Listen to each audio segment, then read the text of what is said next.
Hello दोस्तों। मैं आपका स्वागत करना चाहूँगा अपने चैनल द लॉजिकल स्पीकर में। तो आज हम बात करने जा रहे हैं क्लब महिंद्रा या महिंद्रा हॉलीडेज़ के बिजनेस मॉडल के बारे में। तो क्लब महिंद्रा या महिंद्रा हॉलीडेज़ जो है, आपको नाम से ही पता चल रहा था होगा कि एक हॉलीडेज़ पैकेज देने वाली कंपनी है। मतलब कि इसका जो बिज़नेस है वो टूर एंड ट्रैवल्स और टूरिज़्म से जुड़ा हुआ बिज़नेस है। पर इसका जो बिज़नेस मॉडल है वो काफ़ी अलग बिज़नेस मॉडल है tour and travels business model से काफ़ी ज़्यादा। इस बिज़नेस मॉडल को कहते हैं फ्लोट बिज़नेस मॉडल। तो फ्लोट बिज़नेस मॉडल क्या होता है ये भी मैं इस वीडियो में समझाऊंगा, और आपको ये भी बताऊंगा कि जो क्लब महिंद्रा या महिंद्रा हॉलीडेज़ नाम से जो कंपनी है, ये हमारे बीएससी और एनएससी दोनों पर लिस्टेड है। और दोनों के आपको मैं शेयर प्राइस भी बताऊंगा। और पिछले जब से जो ये कंपनी है लिस्ट हुई है हमारे बॉम्बे स्टॉक एक्सचेंज में और एनएससी में, तब से उसका क्या चार्ट ग्राफ रहा है वो इसके बारे में डिस्कस करेंगे। और इसके वैल्यूएशन के बारे में भी थोड़ा सा हम डिस्कस करेंगे। तो स्टार्ट करता हूँ मैं इस वीडियो को। और आप इस वीडियो को ज़रूर अंत तक देखिएगा, और अगर अच्छा लगे तो उस लाइक को ज़रूर हिट करिएगा। तो यहाँ पर आप दोस्तों देख सकते हैं कि हम क्लब महिंद्रा के जो महिंद्रा हॉलीडेज़ कंपनी है उसकी ऑफिशियल वेबसाइट जो है हमने गूगल पर खोली हुई है। और यहाँ पर सामने लिखा दिख रहा है, become a member and experience family holidays at India favourite resort chain Club Mahindra Holidays at 100+ resort and enjoy 1000+ unique experience for 25 years with us. इसका मतलब साफ साफ है कि कंपनी आपसे एक बार सब्सक्रिप्शन फी लेगी और इसको कंटिन्यू करेगी 25 साल तक। 25 साल तक आप मतलब कि अगर आप इसके एक बार सब्सक्रिप्शन ले लेते हो तो आप 25 साल तक हर साल 7 दिन के लिए आप इंडिया में कहीं भी इनके रिजॉर्ट में स्टे कर सकते हो। तो आप बोलोगे ये तो एक नॉर्मल सा बिजनेस है, इसका इससे ये कंपनी प्रॉफिट कैसे कमाती है, तो वो भी बताऊंगा। पर उससे पहले जो क्लब महिंद्रा है इसकी हम पूरी डिटेल चेक करेंगे। कंपनी किस किस चीज़ों से जुड़ी हुई है और क्या क्या करती है और क्या क्या इसके प्लान्स होते हैं, ये भी डिस्कस करेंगे। तो फर्स्ट मैं ये बताना चाहूँगा आपको कि जो क्लब महिंद्रा है ये महिंद्रा ग्रुप की कंपनी है। हाँ जी, महिंद्रा ग्रुप, इनका बैंक भी है कोटक महिंद्रा। इनकी महिंद्रा की गाड़ियाँ आती हैं, आप सभी को इंडियंस को पता ही होगा कि महिंद्रा की गाड़ी कितनी फेमस है, स्कॉर्पियो कितनी फेमस है, और थार कितनी फेमस है महिंद्रा की। तो इनका अलग अलग सेक्टर में अलग अलग बिजनेस है। तो हर एक सेक्टर सेक्टर को जो कोटक महिंद्रा है सर हैं उन्होंने संभाला हुआ है। और साथ ही वो इस बिजनेस में भी उतरे हुए हैं, टूर एंड ट्रैवल बिजनेस में। मतलब टूरिज्म के बिजनेस में भी इनकी अच्छी खासी पकड़ देखी जा रही है इस कंपनी के द्वारा। तो क्लब महिंद्रा जो है वो टूरिज्म से जुड़ी हुई कंपनी है, ऐसा हम बोल सकते हैं।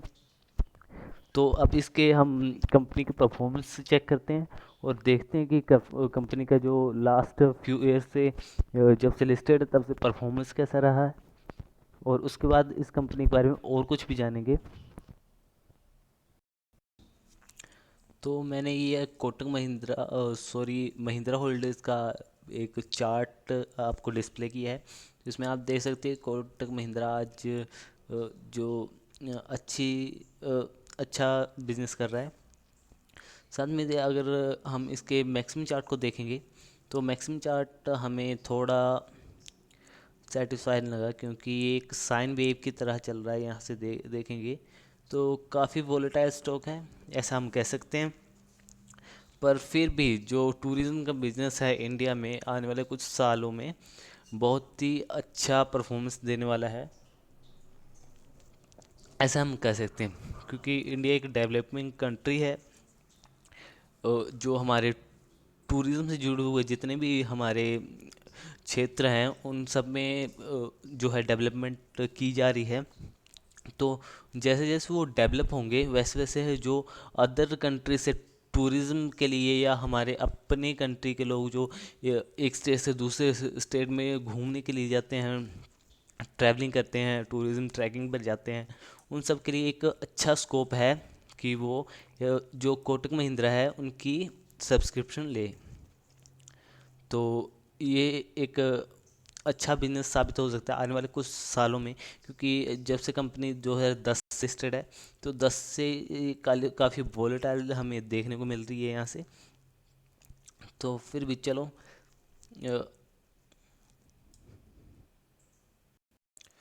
तो कुछ फाइनेंशियल चेक करते हैं इस कंपनी की। तो आप यहाँ पर देख सकते हो कि सितंबर 2020 में जो कंपनी की फाइनेंशियल रिवेन्यू जो था 4.81 बिलियन था, तो वो 13.37%, क्योंकि ये एक कोविड इरा चल रहा है, तो इसमें जो टूरिज्म से जुड़ा हुआ सेक्टर वो सबसे ज़्यादा, जिस पर हमें देखा जाए तो डिप्रेशन देखने में दिख रहा है। तो इसके साथ ही अगर नेट इनकम की बात की जाए, तो नेट इनकम तो 245 मिलियन डॉलर्स है, और ये थोड़ा बढ़ा है। तो रेवेन्यू ग्रोथ देखा जाए तो अच्छा है कंपनी का, क्योंकि कोविड इरा की वजह से ये जो थोड़ा सा इम्पैक्ट पड़ा हुआ है इसका, वो आने वाले कुछ टाइम में ठीक हो जाएगा, और ये कंपनी फिर से जो है प्रॉफिटेबल हो जाएगी। तो चलिए इसके बिजनेस मॉडल की बात करते हैं। तो मैं आपको बताना चाहूँगा कि अगर क्लब महिंद्रा होल्डिंग्स की सब्सक्रिप्शन लेते हो, तो सब्सक्रिप्शन आपको मिलता है करीब 12.5 लाख रुपए का, वो भी 25 साल के लिए। मतलब कि 12.5 लाख रुपए आपको 12.5 लाख रुपए एक बार देना है, और 25 साल तक ये आपको फ्री में जो है हर साल 7 दिन के लिए, जी हाँ, हर साल 7 दिन के लिए आपको अपने रिजॉर्ट में स्टे करवाएंगे। और ये ऐसा 25 सालों तक आप कर सकते हो। और इसकी जो सब्सक्रिप्शन फ़ी है वो एक ही बार लगेगी, मतलब कि 12.5 लाख रुपए आपको एक ही बार देना होगा। साथ में आपकी कुछ अलग कॉस्ट लग सकती है, जैसे मेंटेनेंस कॉस्ट वगैरह, जैसे आप स्टे करते हो, स्टे में अगर एक्स्ट्रा कुछ आपने ऑर्डर किया है, और अगर कुछ स्टे जिस होटल में स्टे किया उसके साथ में हो सकता है कि ईयरली आपका कुछ मेंटेनेंस कॉस्ट हो, जो कि एयर एयर ऑन एयर आपको पे करना हो। तो ये है।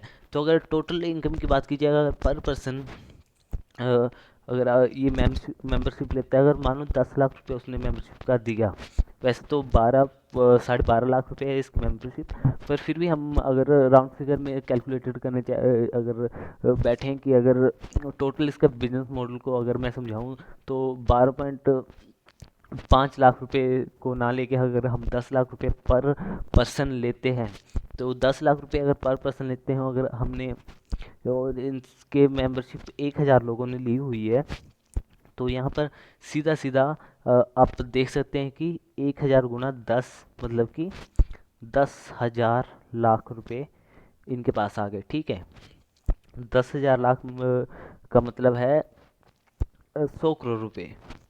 तो मान लीजिए कि 100 करोड़ रुपए कंपनी के पास आ गए। ठीक है, अगर और 100 करोड़ रुपए का कंपनी क्या करेगी, या तो बैंक में डाल देगी, जहाँ से इसको 5% के आसपास इंटरेस्ट मिल जाएगा, यानी 100 करोड़ पर 5 करोड़ रुपया इंटरेस्ट मिल जाएगा। और क्या कर सकती है कंपनी, कंपनी के पास दूसरा ऑप्शन है कि वो उसको म्यूचुअल फंड में डाल दे। और अगर म्यूचुअल फंड में डालती है, तो उसको 15% का जो है इंटरेस्ट मिलेगा, या रिवेन्यू मान सकते हैं, जो कैपिटल रिवेन्यू होती है वो 15% की मिल जाएगी। तो इन केस में अगर 100 करोड़ रुपए अगर कंपनी ने म्यूचुअल फंड्स में डाला हुआ है, तो 15% के हिसाब से 15 करोड़ रुपया उसको कंपनी को मिल जाएगा। ठीक है, 100 करोड़ तो है ही है, लोगों ने जमा करवाया है ऐसा एज अ सब्सक्रिप्शन फी, वो तो है ही है। प्लस से उस पर जो कंपनी ने उससे रिवेन्यू जनरेट किया वो है 15 करोड़ रुपए। तो 15 करोड़ रुपए से उनके कुछ कंपनी के खर्चे भी होंगे।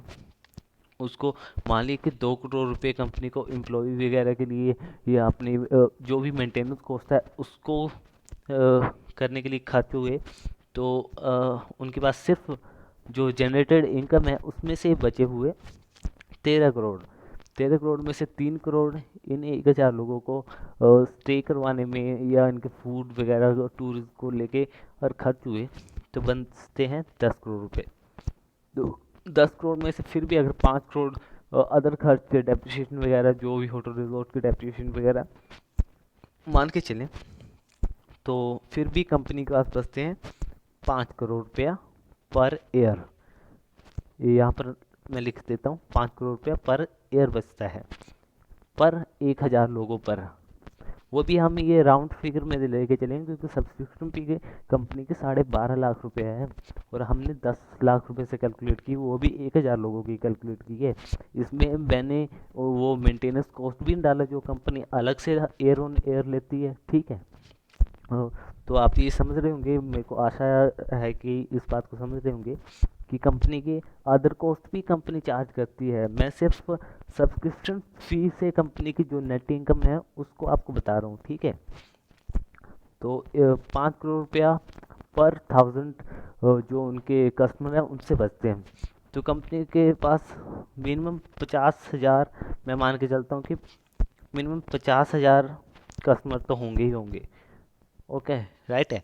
तो अगर 5 करोड़ रुपया एक से बचा, मल्टीप्लाई बाय 5,000 50,000 कस्टमर मैंने किया था, तो मल्टीप्लाई बाय 50, तो ये 200 मैं बताना चाहूँगा यहाँ पर स्क्रीन पर कि 250 करोड़ रुपया कंपनी ने जो 50,000 कस्टमर से जनरेट किया अपना जो है इनकम। इसमें मैंने वो सब्सक्रिप्शन फी ऐड नहीं की। अगर 50,000 कस्टमर हैं कंपनी के, तो मैं आपको वो भी 10 लाख रुपए के हिसाब से जोड़ के बता देता हूँ कि 10 लाख सब्सक्रिप्शन फी पर पर्सन, और मतलब कि पर कस्टमर, और 50,000 कस्टमर हैं अगर कंपनी के पास, तो ये हो जाता है टोटल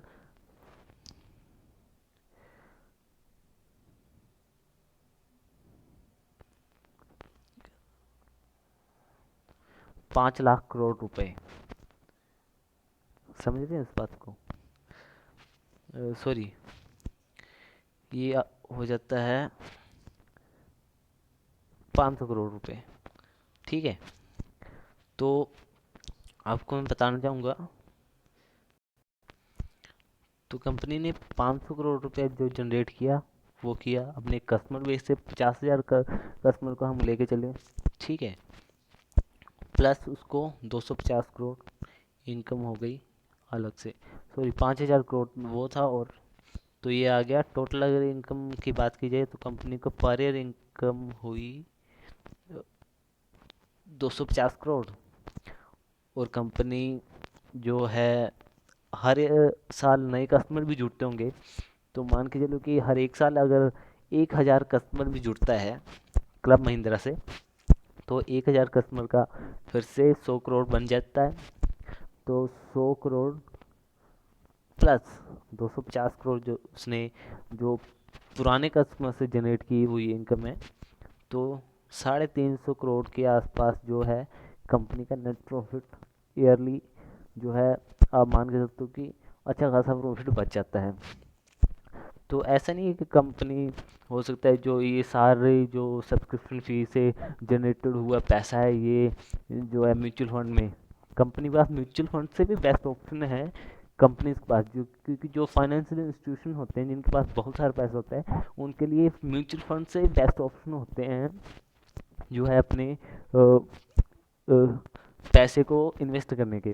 क्योंकि म्यूचुअल फंड तो सिर्फ हमारे जैसे छोटे, हम मान सकते हैं रिटेल इन्वेस्टर या इंस्टीट्यूशनल इन्वेस्टर के काम की बात है, ठीक है।